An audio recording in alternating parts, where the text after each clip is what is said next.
Can a tree hear you? Not with ears, not like a human being, but in some deeper way. Can plants actually respond to human presence, emotion, or intention? Across ancient cultures, there have always been stories of people speaking to trees, yogis sitting silently beneath them for years, tribal communities treating forests like living intelligence. Even modern people claiming their plants respond to them. Humans, animals, plants, all are seen as different expressions of the same life energy. The form changes, but the fundamental life process remains connected. This is why yogis treated trees with enormous sensitivity, not as objects, but as living presences. Many yogis deliberately meditated beneath certain trees, not randomly. They believed some trees created supportive conditions for stillness and awareness. The peepal tree, the banyan tree, neem trees. These became deeply associated with spiritual practices, not because trees were worshipped blindly, but because yogis experienced a certain quality around them.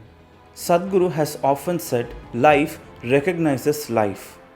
This is important because in yogic culture, communication is not limited to words. A person can affect another human being without speaking. A space can affect your emotions silently. So, yogis believed plants and trees also respond to the quality of life around them, not intellectually, but energetically. Modern science has also become increasingly fascinated by plants. Forests can even exchange nutrients through underground fungal networks. Some scientists call this the wood wide web. Suddenly, plant life appears far more dynamic than people once believed. One of the most important figures in this field was Jagadish Chandra Bose. Over a century ago, he conducted experiments showing that plants respond to external stimuli in measurable ways. Using sensitive instruments, he demonstrated reactions in plants to injury, chemicals, and environmental changes. His work shocked many scientists of his time because it challenged the idea that plants were passive life forms. Now, this is where things become controversial. There is no scientific evidence that plants experience emotions like humans do. A tree does not feel sad the way a person does. But plants clearly respond intelligently to their environment in complex ways. And yogi culture approaches this differently. Yogis were less interested in whether plants think like humans and more interested in the fact that all life is interconnected. Human beings already communicate in many ways beyond language. A room can feel tense without anyone speaking. A person's presence can feel calming instantly. Yogic tradition says life is constantly exchanging information subtly. So, when someone sits silently beneath a tree with deep awareness, the interaction may not be verbal, but it can still be real. Have you noticed this? After spending time in nature, something changes. Breathing slows down, mental noise reduces, the nervous system relaxes. Science studies this through stress reduction and nervous system regulation. Yogis simply experienced it directly. To them, nature was not separate from consciousness. But this is important.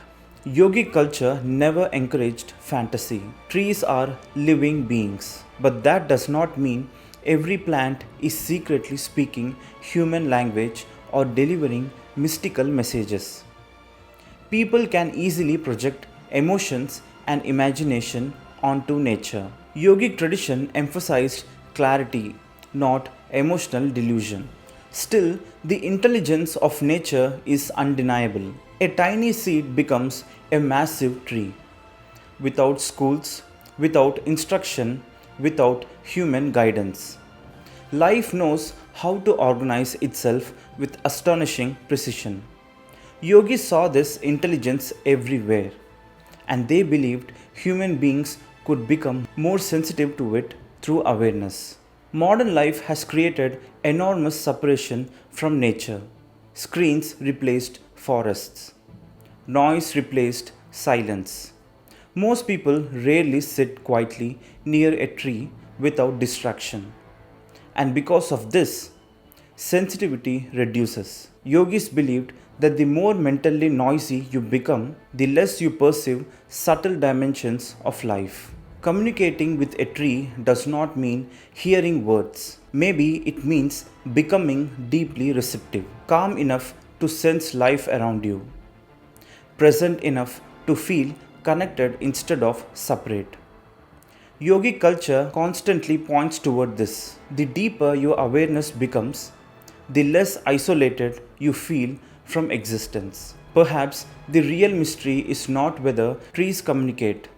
Perhaps the mystery is why humans assume only human language counts as communication. Life may be interacting constantly in silent ways we barely notice. And maybe ancient cultures preserve this sensitivity better than modern society does. So, can you communicate with plants and trees?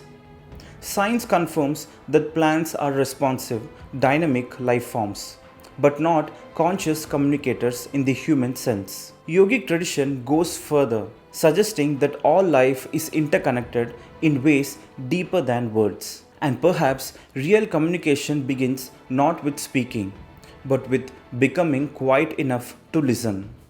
The real question is, when was the last time you sat silently with nature without trying to control or analyze it? If this gave you a new perspective on life and awareness, share this with someone who would love this topic. And for more deep explorations into consciousness, energy, and yogic wisdom, like this video and subscribe.